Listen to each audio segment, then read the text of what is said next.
cultural studies, British cultural studies, critical cultural studies. Call this approach what you will, but it seems to have done a lot of things to our inquiry about the kind of world and society we live in. I think most scholars in the humanities and social sciences in the last 3 or 4 decades have been influenced directly or indirectly by the body of work that came out of the University of Birmingham in England in the late 60s and 1970s. Um, and I think the impact on media studies in particular was particularly important. So by the 80s or so, slowly, uh, what used to be called mass communication departments or communication departments began to call themselves media studies departments, reflecting, I think, a broader way of thinking about the role of media. But what exactly was British cultural studies about? Uh, and why has it grown so popular? And some might also say controversial in some ways. So, this was basically a group of scholars working on politics and culture in post war Britain, talking about working class life, how it was changing. Scholars like Raymond Williams and Richard Hoggart and others. And their way of analyzing contemporary popular culture proved to be very, very influential because they started to take popular culture seriously. Okay, so they started to look at um, you know TV shows, novels, music, fashion, all these things not simply as something that's less important than, say, literature or theater and so-called high culture, but as sites of struggle over meaning, and sometimes as sites of struggle over politics as well. So, one of the most famous names in cultural studies is this person, Stuart Hall, um, and followed by many, many other scholars in England and in the US and around the world. And the two concerns that the cultural studies body of work began to bring together was one, meaning, and two, power. Okay, so American cultural studies scholars, I guess you could call them that, like James Carey, drew our attention to the question of culture and meaning. But what was happening in Birmingham at the time was um, a closer attention to questions of politics around popular culture. So, cultural studies was influenced by many different traditions, Marxism, the work of Antonio Gramsci, for example, the Frankfurt School early on in the 20th century. And when you look at Stuart Hall's essays from the 70s and 80s, you'll find that there was an attempt to sort of move away from what might have been called orthodox Marxism in many ways, but at the same time try to retain some of the core concerns. Um, but it's a very, very big interdisciplinary, sprawling body of work. But I want to quickly talk about some of the key ideas that I often use in my own work and in my teaching, which I think are very helpful. So, cultural studies focused on the question of meaning very closely. Okay? So, if you remember all the studies we've been talking about so far, whether it's the War of the Worlds or the TV violence in the 70s, cultivation, and so on, looked at broad variables like how much, quantitative approaches. But cultural studies raised the question of not just how much of media we consume or the broader pictures, but really how we interpret the media. Can we assume that everybody interprets the media in the same way, or is it more complex and nuanced than that?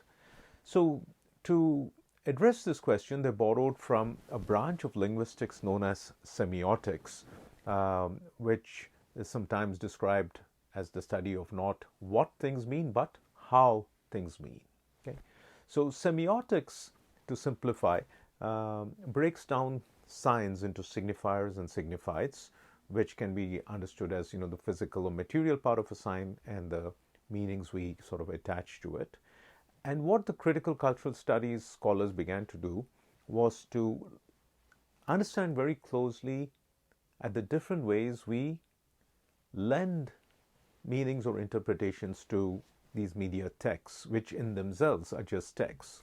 So Stuart Hall proposed a model called the encoding-decoding model in 1973. And this was a way to bring all the parts of the mass communication process together. And he basically argued that the process of encoding, that is the media creating media messages, tends to prefer certain meanings over others. Okay? So, for example, if a newspaper headline uses the word freedom fighter instead of terrorist, or the other way around, to describe an act of violence, that's already preferring a certain meaning over others. Or in the case of visual communication, as Time magazine did once in the 1980s, if they deliberately, darken a particular photo to make it look like a mugshot, they may make somebody look, more guilty than they are. So that's also an act of preferring a meaning. Hall said that while meaning is preferred, it's not necessarily guaranteed in decoding. In other words, audience members, when they interpret the media, might end up interpreting it in slightly broader ways. So he set up like a theoretical model for people to do audience research or reception studies to try and understand how people are interpreting media messages at a given time.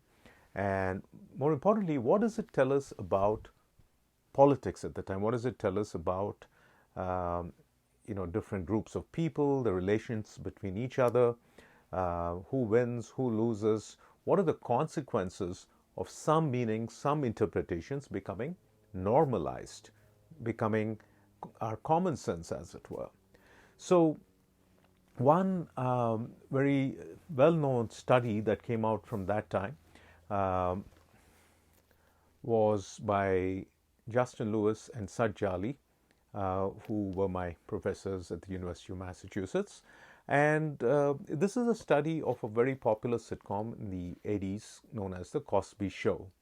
So The Cosby Show was, widely acclaimed for being perhaps the first mainstream TV show which featured a very positive, successful, happy, loving, kind, African-American family. And that part of it was certainly true, considering the awful stereotypes that marked many African-American representations on American TV before that. But at the same time, Jhally and Lewis were concerned that real-life racism, really still remained a problem.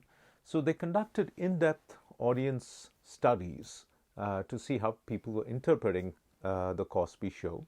And they come up with a very interesting critique of the ways in which the 80s, I guess the phenomenon we could call Reaganism, had changed the thinking of even many liberal white people about issues of race.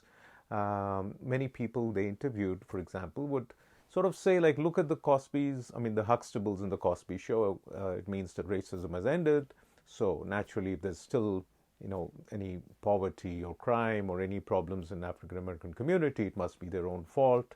So they make an argument that even, a positive TV show, which was an improvement, brought together issues of class and race representation in very complex ways, which ended up normalizing or, support for a particular cultural politics that was emerging in the 80s. You could call it Reaganism or neoliberalism or what you will. So many studies have been done around the world, and cultural studies have sort of grown into a many-headed, beast for a better world or a worse world. Now, people are always arguing about that. But I think the basic, ideas of cultural studies of trying to connect meaning and power are very useful. In the next video, we will also talk about how this plays out in a global context with the globalization of media. The most important thing, I guess, about cultural studies is it certainly made the word or the concept representation very important. It tried to bring together so many different strands of thought.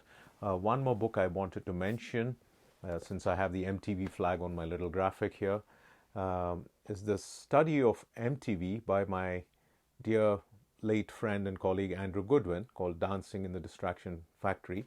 And this is a study of